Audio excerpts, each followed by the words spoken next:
아름다운 옷을 입히십니다. 하나님이 우리에게 아름다운 옷을 입히신다. 그 말씀 제목으로 은혜를 나누고자 합니다.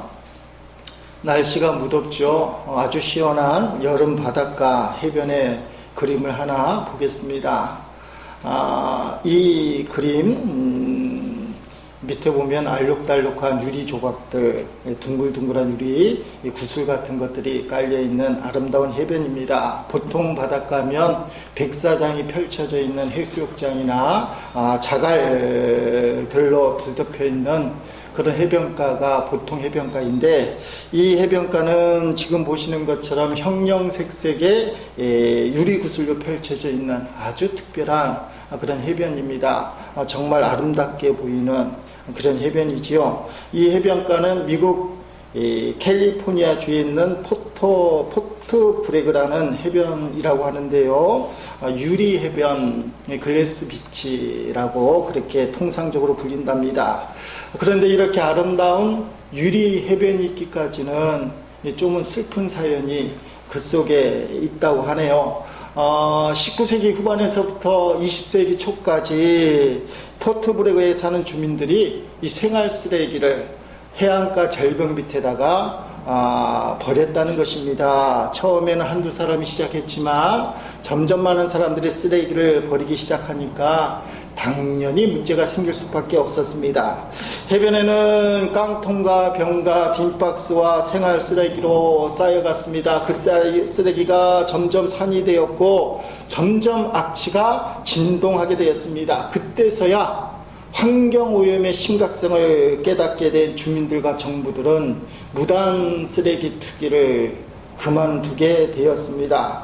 결국 당국에는 어떻게 손쓸 방법이 없어서 1967년도에 이 해변을 폐쇄하기로 결정을 했습니다. 사람들의 출입을 엄금한 겁니다. 그 당시의 상황은 도저히 이 해변이 회복이 불가능할 것처럼 처참한 몰골로 이 해변이 더러워져 있었습니다. 그런데 40년이 지난 겁니다. 40년이 지나서 이 해변이 이제 개방이 됐는데 40년 동안 놀라운 일이 벌어지게 된 겁니다. 자연의 정화 능력이 이 해변을 이렇게 만든 거예요. 그 당시에는 요새같이 비닐, 석유 쓰레기가 없어서 그런지 모르지만 파도가 왔다 갔다 하면서 떠다니는 쓰레기를 점점 조금씩 바닷가로 흘러가게 만들고, 그리고 바닷가에 가라앉은 유리 조각이나 도자기 조각들은 파도에 의하여 깨지기 시작하고 그리고 자갈과 여러 가지 것들에 의해서 갈가지기 시작했습니다. 그래서 바닥에 앉았던 유리 조각이나 도자기 조각들이 둥글둥글하게 40년 동안에 바뀌게 된 거예요. 그 유리 조각들을, 도자기 조각들을 파도가 다시 해변가로 이렇게 밀어붙여서 해변가에 쌓게 된 것입니다. 여러분, 세상에서도 어느 곳에서 볼 수 없는 저 아름다운 저 해변이 이런 사연이 있었다는 게 어떻게 보면 참 놀라운 것 같습니다. 자연의 정화 과정 대단하다고 생각합니다. 여러분, 이 자연이 만들어내는 이 아름다운 만화경을 보면서 어떤 생각을 갖게 됩니까? 인간이 버린 더러운 쓰레기지만 40년이라는 자연의 치유 능력 때문에 저렇게 아름다운 해변이 될 수 있다는 것, 참 대단하다, 그런 생각을 하게 됩니다. 우리 인생도 어떻게 보면 마찬가지라고 생각합니다. 비록 망가진 인생이라 할지라도 하나님께서 멋진 인생으로 회복시켜 주시지 않을까, 목사로서 보기에는 그런 감동을 받는 거예요. 누가 망가진 인생을 살고 싶겠습니까? 처참한 몰골로 누가 살고 싶겠습니까? 옳지 않는 사건과 사고, 때로는 실수와 죄악으로 인한 말미암아 인간이 불행해지는 거예요. 마음이 답답하고 눈앞이 꽉 막히고 도대체 어떻게 해야 될지 모르고, 사람들을 만나면 안녕하십니까 하지만 안녕커녕 너무 답답하고, 그런데 그런 인생이 천지를 만드신 하나님 손에 탁 잡히면 삶이 변한다는 거예요. 추악한 몰골에서 아름다운 인생으로 바뀔 수 있다는 사실입니다. 그것을 우리에게 말씀하고 있는 것은 아닐까.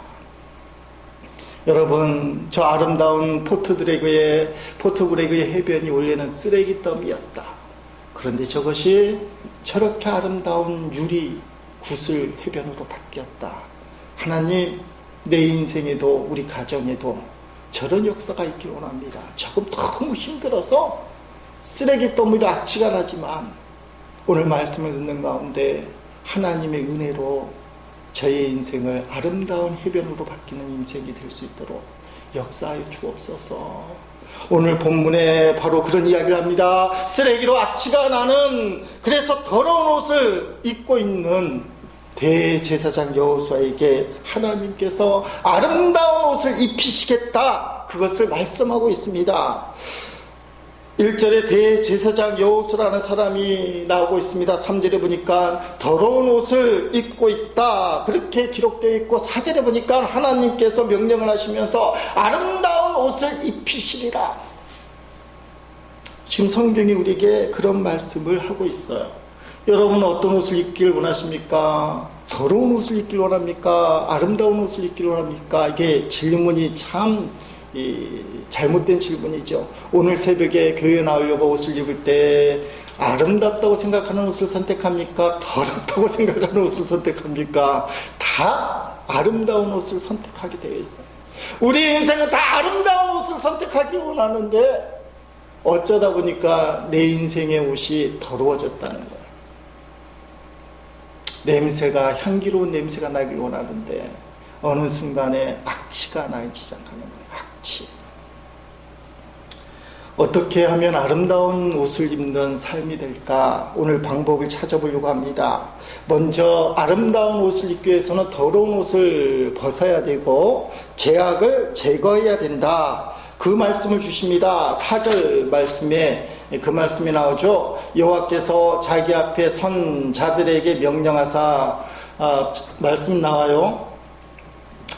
여호와께서 자기 앞에 선자들에게 명령하사 그 더러운 옷을 벗기라 하시고, 또 여호수아에게 이르시되 내가 네 죄악을 제거하여 버렸으니 네가 아름다운 옷을 입히니라 하시기로. 아멘. 여러분, 하나님께서 원래 인간과 자연을 아름답게 만드셨습니다. 우리가 다 잘 아는 창세기 1장의 말씀이에요. 천지 만물을 만드시고 인간을 만드신 다음에 하나님이 성경에 보니까 심히 좋았더라, 그렇게 되어 있어. 여러분이 태어날 때 하나님의 첫 일성이 심히 좋았더라, 잘 태어났다, 그렇게 얘기해요. 여러분이 결혼할 때 하나님께서 심히 좋았더라, 여러분의 자녀들이 태어날 때 부모로서 너무 좋았던 것처럼 하나님이 우리를 보고 심히 좋았더라. 우리 인생은 원래 아름다운 인생이었어요. 행복이 보장된 인생이었어요. 그런데 왜 우리가 더러운 옷을 입게 됩니까? 성경에 보니까 에덴 동산에서 하지 말라고 한 하나님의 명령, 다 할 수 있는데 다 마음껏 해버리면 이 자유를 주신 하나님을 잊어버리니까 하나님을 기억하라는 그 의미에서 딱 한 가지, 선악과를 따먹지 마라. 악한 사탄에 아담과 하와가 속아서 선악과를 따먹어요. 불순종의 죄, 하지 말라는 것을 한 그 죄 때문에 인간은 죄를 짓고 타락하게 되고 에덴 동산에서 쫓겨납니다. 물을 떠난 물고기가 죽듯이, 뿌리가 뽑힌 나무가 말라 비틀어 죽듯이 에덴 동산에서 쫓겨난 인생은 악한 사단에게 종노릇해요. 죄를 졌기 때문에 죄의 발판을 삼아서 사탄은 우리를 종노로 삼고 결국은 불행하게 인생을 만들고 그 끝을 지옥으로 끝이 나는, 죽고 나서도 지옥에게 만드는 그런 불행한 삶을 살게 만든 것입니다. 그래서 아무리 인간이 몸부림치려고 해도 돈 많이 벌면 내가 행복할까? 명예를 얻으면 행복할까? 건강하면 행복할까? 나름대로 애써 노력하지만 그것은 늘 아쉬움과 불행이에요. 소금물을 먹으면 목마름이 해결될 줄 알고 마셨지만 마실 때뿐이고 더 심한 갈증이 엄청나게 몰려. 인간은 우리가 지은 죄를 스스로 해결할 수 없는 존재입니다. 근데 하나님께서 이 죄의 문제를 해결하기 위해서 예수님을 이 땅에 보내주셨습니다. 성경의 가장 중요한 핵심, 요한복음 3장 16절 17절 말씀입니다. 한번 같이 읽겠습니다. 하나님이 세상을 이처럼 사랑하사 독생자를 주셨으니 이는 그를 믿는 자마다 멸망하지 않고 영생을 얻게 하려 하심이라. 하나님이 그 아들을 세상에 보내신 것은 세상을 심판하려 하심이 아니요 그로 말미암아 세상이 구원을 받게 하려 하심이라. 아멘. 하나님이 인간의 죄를 해결하기 위해서 독생자를 보내주셨습니다. 그래서 더러운 옷을 더 이상 입지 않고 구원의 길, 아름다운 옷을 입을 수 있도록 길을 열어주셨습니다. 여러분, 더러운 옷을 벗지 않는다는 것은 죄를 계속 짓는 것을 의미하고 결국 지옥을 간다는 거예요. 하나님이 이 세상 여러분을 사랑하사 독생자를 보내주셔서 구원의 문을 열어주셨습니다. 그 문을 들어간다는 것은 예수님을 구주로 영접하고, 그리고 그 예수님을 영접하는 순간에 우리는 세상에 속한 자가 아니라 하늘에 속한 자가 되고, 지금 죽어도 천국 가는 천국 백성이 되고 영생을 얻게 하려 하심이라. 이게 기독교 복음의 핵심입니다. 여러분, 이 가장 중요한 핵심을 사탄이 좋아할 리가 없어요. 이 복음을 받아들이면 더 이상 악한 사탄의 종노릇하는 자가 아니라 이제는 하나님의 자녀가 되어버리고 말아요. 그러니까 악한 사탄은 어떤 방법을 동원해서라도 이 복음을 못 믿도록, 안 듣게 만들도록, 들어도 못 들은 척하도록 가로막는 거예요. 성경은 이렇게 증언합니다. 쉬운 성경 고린도후서 4장 4절을 보니까 이 시대의 신, 이것은 사탄을 의미하는데 믿지 아니하는 사람들의 마음을 어둡게 하여, 복음을 전해도, 교회 가자고 해도, 예수 믿자고 해도 하나님의 형상이신 그리스도의 영광을 드러내는 복음의 빛을 보지 못하게 하였습니다. 아멘. 그 사람이 잘못된 게 아니라는 거예요. 복음의 빛을 보지 못하게 만드는 존재가 있다는 거예요. 그럼에도 불구하고 복음의 역사는 먼저 믿는 저와 여러분 성도들을 통해서, 또 교회를 통해서 전파되기 시작하는 것입니다. 이것이 성도의 목적이요 교회의 사명인 거예요. 악한 사단이 복음의 빛을 가리지만 우리는 그 빛을 걷어내고 복음을 전하는 겁니다. 예수님은 사탄에 대해서 이렇게 분명하게 말씀하십니다. 요한복음 10장 10절에 도둑이 오는 것, 그게 사탄이에요.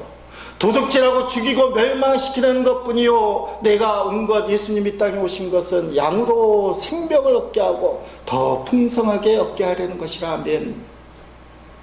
하나님을 믿는 하나님의 자녀들 풍성하게 해주시려고 한다. 여러분, 사탄에 대해서 오늘 본문에 나오기 때문에 말씀을 드리는 거예요. 사탄 얘기 잘 안 하지만 오늘 3장 1절에 보니까 희한한 말씀이 나오잖아요. 대제사장 여호수아는 여호와의 천사 앞에 섰고, 사탄은 여호수아의 오른쪽에 서서 그를, 여호수아를 대적하는 것을 여호와께서 내게 보이십니다 하면서 가다가 보니까 하나님 앞에 대제사장 여호수아가 더러운 옷을 입고 섰는데 그 옆에 누가 서 있어요? 사탄이 서 있어요. 사탄. 자, 대제사장 여호수아가 더러운 옷을 입은 것은 사탄 때문이에요. 사탄이 죄를 짓게 만든 거예요. 하나님 앞에 불순종하게 만든 거예요. 사탄의 유혹에 넘어가서 죄를 지으면 사탄이 같은 편인이 되어서 도와줄 줄 알잖아요. 같은 동료니까 죄를 짓게 만들고, 나는 죄를 졌기 때문에 같은 편인 줄 알았더니 성경에 뭐라고 얘기하느냐, 대적했다 그래요. 대적. 사탄이 이렇게 나쁜 놈이에요. 너 죄 지으라. 죄 지으니까 대적한다는 말은 정죄한다. 하나님 앞에. 얘 보세요, 유혹에 빠져서 죄를 졌습니다. 얘는 더 이상 당신의 자녀가 아닙니다. 얘는 이제부터 내 노예입니다. 이게 사탄의 대적이에요. 특별히 예수 믿는 성도들이 죄를 지으면 사탄이 정죄를 하는 거예요.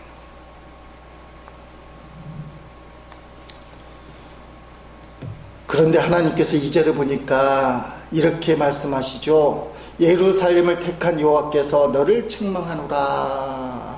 사탄을 책망하신다. 그렇게 이야기합니다. 왜요? 하나님이 예루살렘으로 표현된 이스라엘 백성, 또 대제사장 여호수아를 선택하셨기 때문에 내가 너를 책망하노라. 그리고 이렇게 표현하고 있습니다. 불에서 꺼낸 그슬린 나무가 아니냐. 겉은 시커멓게 그슬렸지만 여전히 생명이 있는 나무다. 내가 이 나무를 살려주겠다.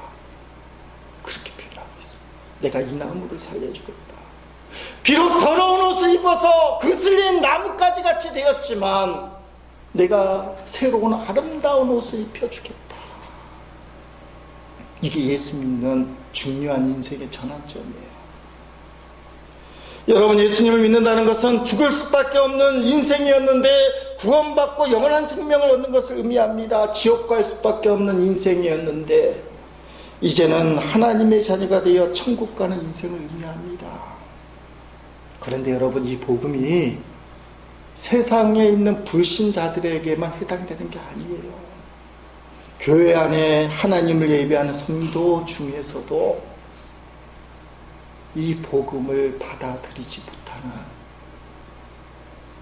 성도가 있을 수 있다는 그런 긴장감이 우리에게 필요합니다. 감리교를 시작한 웨슬리 목사님이 그것을 깨달았어요. 1738년 5월 24일 날 저녁 8시 40분에 영국 런던의 올드스케이 거리에 웨슬리 목사님이 고민 가운데 걸어가고 있을 때 작은 모라비안 집회가 열려서 그 집회에 기웃거리며 참석해서 앉아있게 되었습니다. 그런데 설교자가 없는지 그 예배를 인도하는 사람이 설교 대신에 로마서 주석, 루터가 로마서를 주석을 했는데 그 주석의 서문, 그 서문을 읽을 때에 이상하게 마음이 뜨거워졌다고 고백하고 있어요. 이건 핫한 게 아니에요. 불에 댄 듯이 뜨거운 것이 아니라 이상하게 마음에 동요가 일어나기 시작했어요.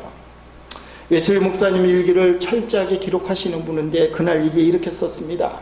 예수님을 믿음으로 일어나는 마음의 변화에 대한 불문을 읽을 때 이상스럽게도 나의 마음이 뜨거워짐을 느꼈다. 이게 웜이라는 거예요. 차차차차 더워지는 거.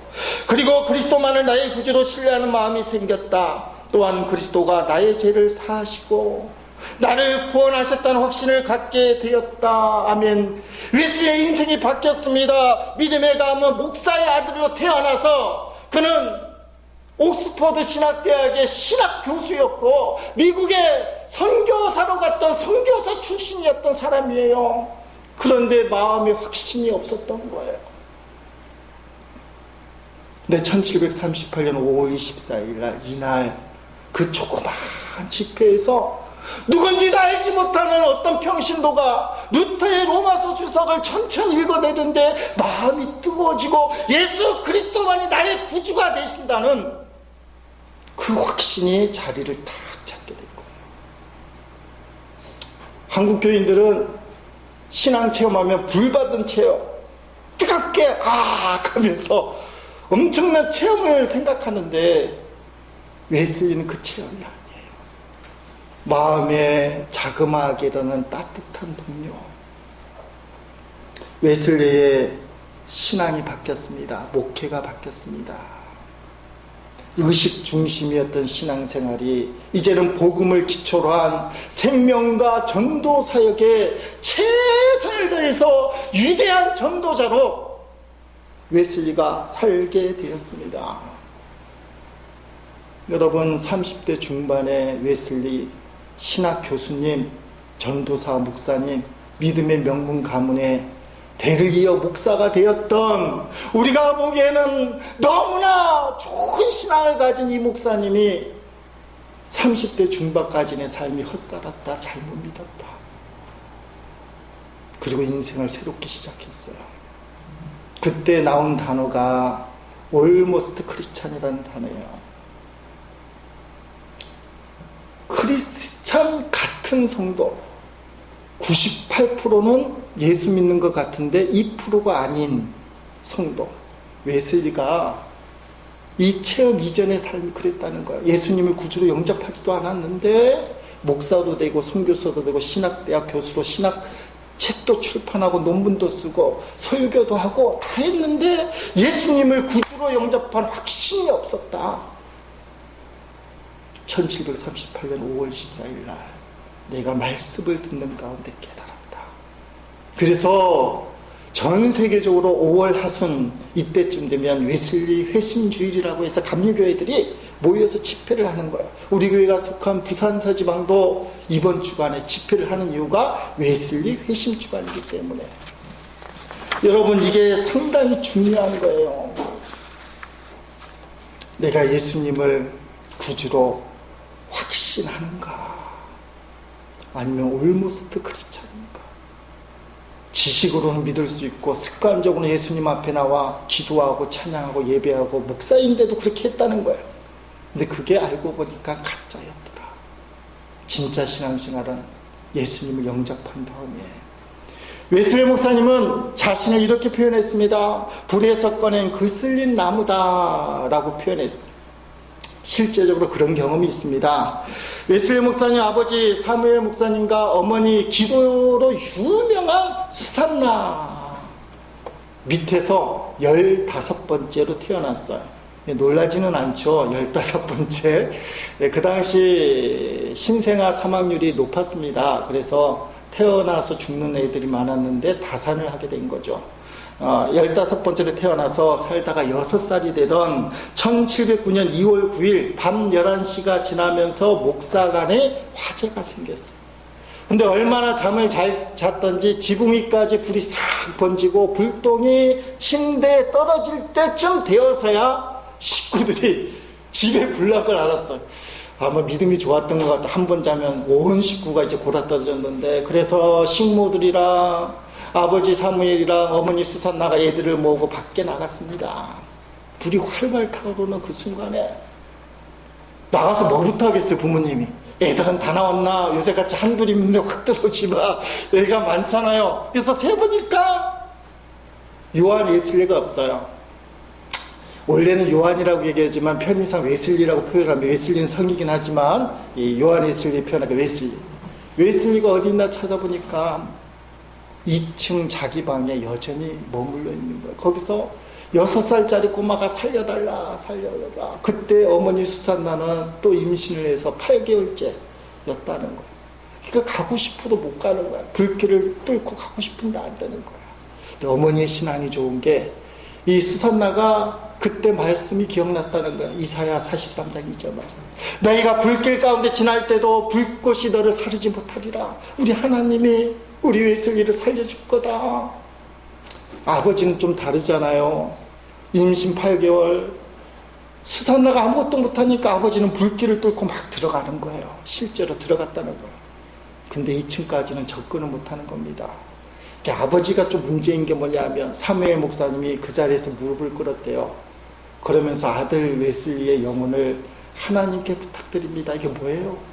제가 이제 죽게 되었으니까 죽기 전에 아버지가 또 목사이기도 하잖아요. 내 아들 영혼을 불쌍히 여겨주시고 잘 받아주세요.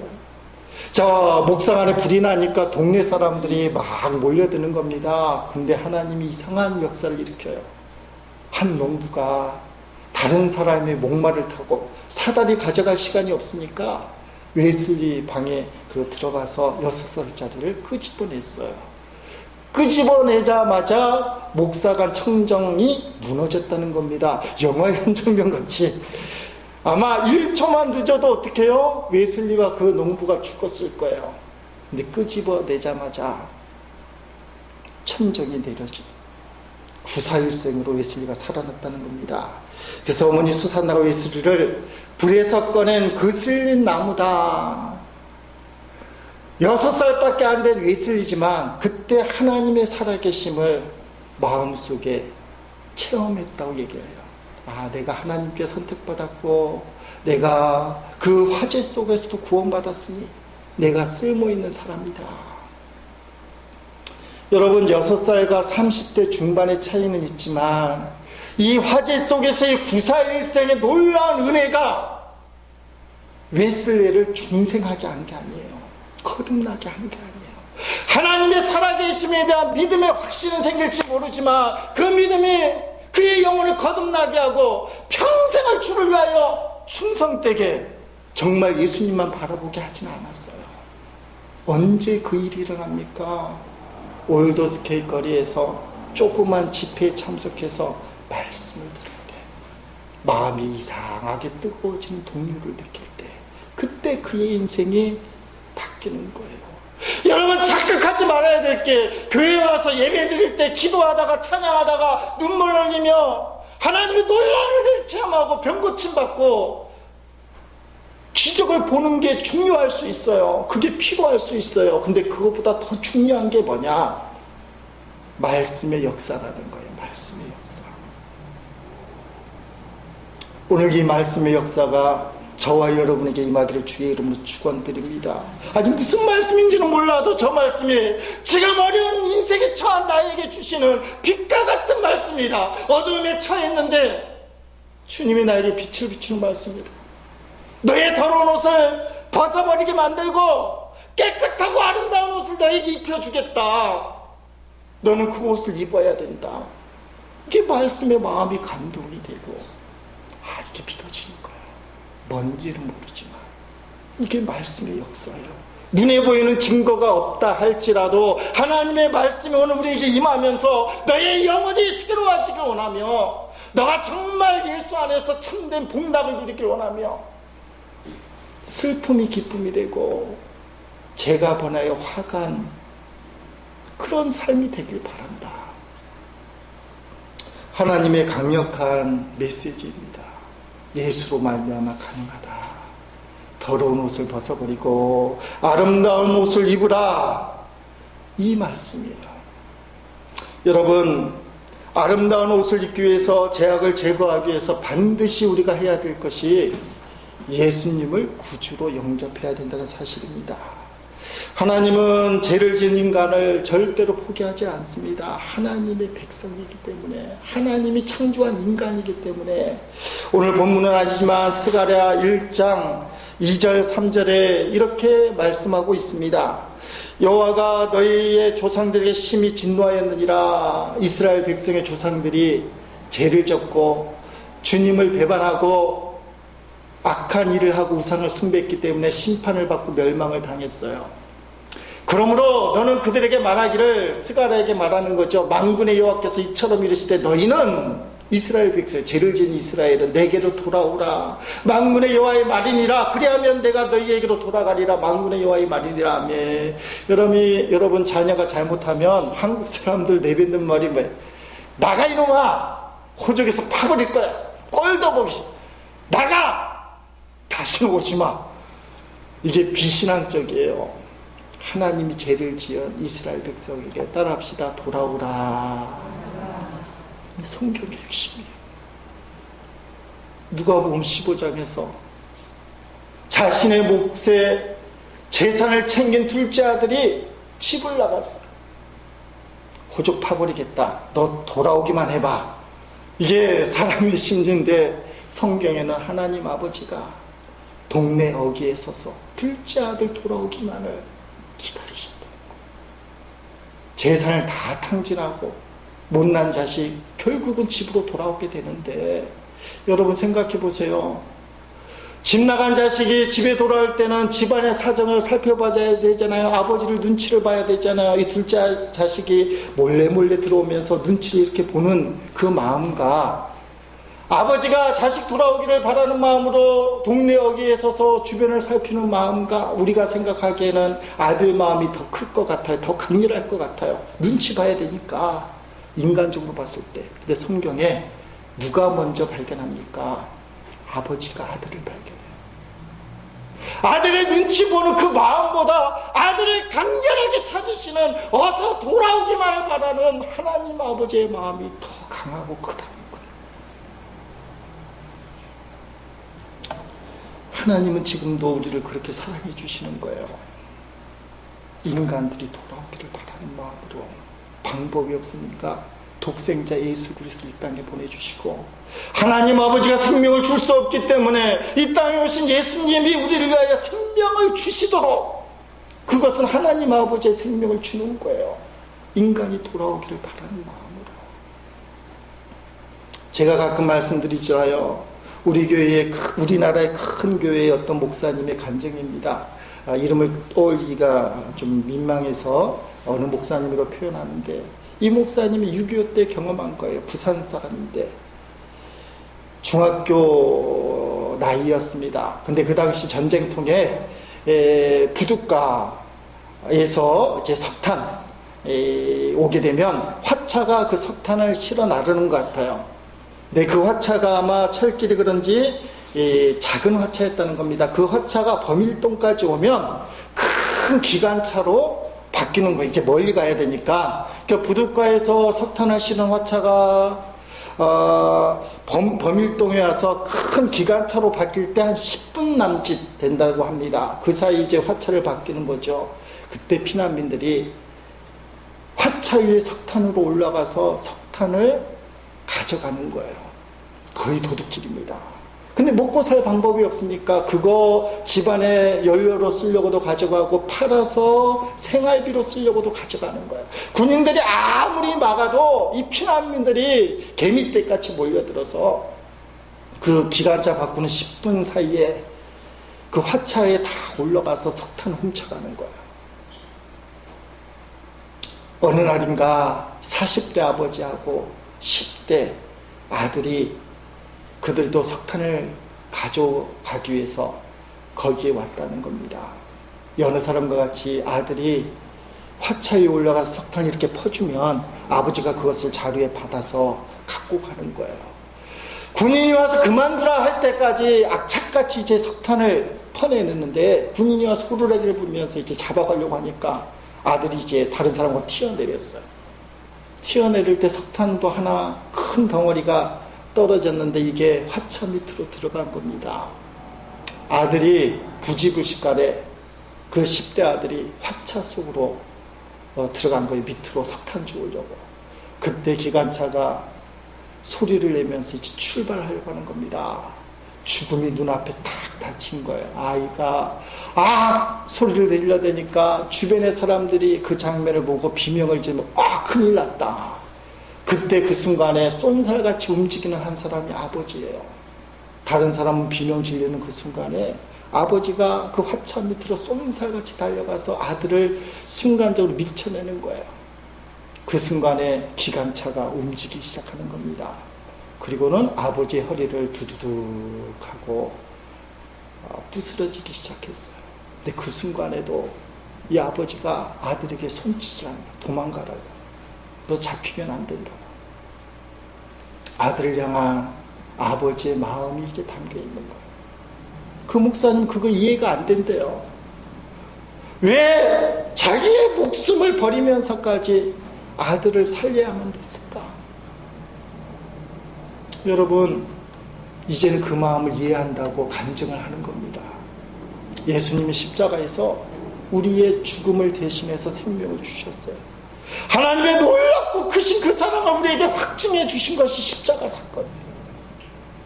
내가 너를 포기하지 않고 내가 죽더라도, 너를 대신해서 죽더라도, 십자가에서 살찌기시고 피를 흘리더라도 내가 너를 살려주겠다. 여러분, 이런 하나님 아버지의 사랑, 예수님의 십자가 희생 때문에 구원의 문이 열렸다는 것입니다. 근데 이 구원이 죽은 다음에 결정되는 게 아니라는 거예요. 죽고 나서 천국과 지옥을 결정할 수 있다면 얼마나 좋겠습니까마는 그때는 때가 늦어요. 그건 인생의 종착점이에요. 이 땅에 사는 동안에 결정을 해야 됩니다. 예수 믿으면 천국이고 예수를 안 믿게 되면 지옥이라는 것입니다. 여러분, 우리가 이런 각오를 해야 돼요. 내가 예수 믿어야 되겠다. 잘 믿어야 되겠다. 세상이 손가락질 하더라도. 자, 이런 재미난 시가 있습니다. 83세 난 늦가지 나이로 한글을 깨우친 강달막이라는 할머니가 쓴 시인데, 이웃집 할망구가 가방 들고 학교 간다고 놀린다. 지는 이름도 못 쓰면서 나는 이름도 쓸 줄 알고 버스도 안 물어보고 탄다. 이 기분 니는 모르제. 이렇게 썼어요. 시 제목은 내 기분. 83세 난 이 할머니가 한글을 배우려고 가방을 들고 한글 학교를 가는데 옆에 있는 한글도 모르는 할아버지가 야, 그 나이에 가방 들고 어디 가냐 이렇게 놀려댔다는 거예요. 지는 이름도 쓸 줄 모르고 버스를 타려면 몇 번인지 물어봐야 되는 주제에 난 이름도 쓸 줄 알고 버스도 알아서 다 타는데 도대체 누가 행복한 삶일까요? 순간의 쪽팔림이 평생의 유익이 될 수 있어. 예수를 믿으면 어둠의 세상이 예수 믿는 성도를 절대로 그냥 두지 않습니다. 비난하고 조롱하고 손가락질해요. 아이고, 너 같은 주제에 무슨 교회를 다녀? 아, 너 교회 집사람에, 너 교회 권사람에 제대로 믿어. 이 말은 뭐예요? 그럴 바에 교회 다니지 마. 나하고 똑같은데 뭐 이렇게 조롱할 수가 있어요. 그런데 사랑하는 성도 여러분, 그 놀림을 받고도 예수를 믿는 신앙의 길이 언젠가는 이게 정말 잘했구나라는 거 인정할 때가 반드시 온다는 거예요. 세상이 손가락질해도 이거 할망구야 가방 들고 무슨 한글을 배우려가 그 나이에 그런 손가락질을 받는다 할지라도 한글을 배워야 되듯이 세상에서 어렵고 힘들더라도 예수를 믿는 신앙의 길을 걸어가야 됩니다. 잔인한 사람들은 지금도 예수님을 십자가에 못 박습니다. 2000년 전에 예수님은 두 개의 대못에 양쪽 발목이 박혔고 발목이 포개져서 대못이 박혔어요. 머리에는 가시관이 박혀서 피가 줄줄줄줄 흘렸습니다. 못 박는 소리가 골고다 언덕에 퍼져나가면서 그 고통이 죽음으로 그에게 다가설 때 예수님은 고통의 신음소리를 냈어요. 엘리 라마 사박다니 나의 하나님 나의 하나님 어찌하여 나를 버리시나이까. 하나님과의 단절된 모든 죄악을 대신해서 인류를 대신해서 십자가에 죽을 때 하나님과의 단절된 고통 죽음을 앞두고 십자가에서 예수님은 그렇게 신음소리를 냈어요. 그런데 예수님이 그 십자가 위에서 그 신음소리를 내면서도 십자가 밑에 자신을 못 박고 죽이게 만들고 수치와 조롱을 하는 그 사람들을 향하여 이렇게 기도하는 겁니다. 하나님 아버지, 저들이 자신이 하는 행동을 알지 못합니다. 저들의 죄를 사하여 주옵소서. 당신의 고통으로 말할 수 없는 신음소리를 내고 하나님에게서마저도 버림받은 그 고백을 하면서도 자신을 죽이는 조롱하는 손가락질하는 그 죄인을 향해서 용서의 기도를 하시는 분이 바로 예수님이십니다. 예수님은 아무런 죄가 없으심에도 불구하고 우리의 죄악 때문에 그 고난의 길을 죽음의 길을 걸어가셨어요. 그런데 죽음으로 끝난 것이 아니라는 것을 우리가 알고 있습니다. 3일 만에 예수님은 사망의 권세를 무너뜨리고 다시 부활하신 거예요. 세상의 모든 악한 죄악을 이길 수 있는 확증을 주신 거예요. 그리고 영광의 자리에 영원한 왕으로서 우리와 함께하게 되신 것입니다. 사랑하는 성도 여러분, 바로 그 예수님이 오늘 본문에도 나오고 있습니다. 오늘 우리가 읽은 스가랴서에는 8가지 환상이 나와요. 이 환상이 아직도 신비이기 때문에 정확한 해석을 하기가 참 힘들어요. 오늘 새벽에도 우리가 스가랴서 5장 보면서 얘기했어요. 요한계시록과 연관해서 해석이 돼야 되는데 요한계시록 자체가 해석이 힘들기 때문에 비슷한 내용이 스가랴서에 있는데 해석이 참 힘들다. 그런데 오늘 우리가 읽은 본문 8절에 나오는 싹, 9절에 나오는 한 돌은 이건 분명하게 예수님을 가리키는 거예요. 여러분 9절에 뭐라고 표현하고 있습니까? 만군의 여호와가 말하노라 내가 너 여호수 앞에 세운 돌을 보라. 한 돌에 7눈이 있느니라. 내가 거기에 새길 것을 새기며 이 땅의 죄악을 하루에 제거하리라 하며, 앞에 신비는 몰라도 예수님이 돌로 표현되어 있는데 예수님께서 하루 아침에 하루에 내가 죄악을 제거해버리겠다. 십자가의 복음이에요. 예수님은 우리의 모든 죄악을 제거해 주기 위해서 십자가에 달리셨습니다. 오늘 우리에게 주신 말씀, 이제 더 이상 더러운 옷을 입지 마라. 예수 믿고도 더러운 옷을 입지 마라. 예수 그리스도의 보혈로 깨끗해진 세마포 옷, 아름다운 옷을 입어라. 너희가 여태까지 살면서 예수를 믿지 않아 나름대로 깨끗하게 살려고 했지만 인생이 더럽지, 불행하지, 힘들지. 이제 예수님으로 인하여 새로운 아름다운 옷을 입어라.